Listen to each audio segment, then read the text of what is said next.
చిట్టలి మనం లింగాష్టకం పాడదాం సరేనా? అల్లో చేతిలో కూర్చోవాలి. గుడ్ గర్ల్ కదా, ఓకేనా? ఓకే.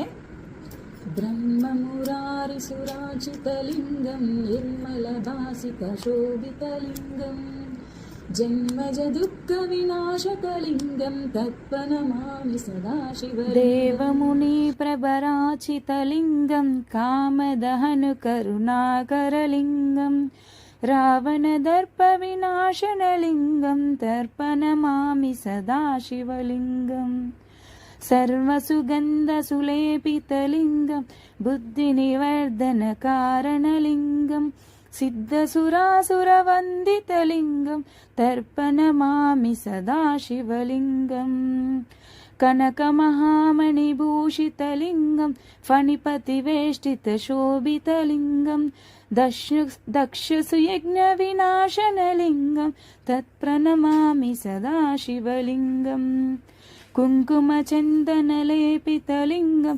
పంకజహారసుశోభితలింగం సంచితపాపవినాశనలింగం తత్ప్రణమామి సదాశివలింగం దేవగణార్చితసేవితలింగం భావైభక్తవినివచలింగం దినకరకోటిప్రభాకరలింగం తత్ప్రణమామి సదాశివలింగం అష్టదలోపరివేష్టితలింగం సర్వసముద్రవకారణలింగం అష్టదరిద్రవినాశనలింగం తత్ప్రణమామి సదాశివలింగం సురగురు సురవర పూజితలింగం సురవర పుష్ప సదాచితలింగం పరమ పరమాత్మకలింగం తత్ప్రణమామి సదాశివలింగం లింగాష్టకం ఇదం పుణ్యం యః పఠే శివ సన్నిధౌ శివలోకమహాన్మూర్తి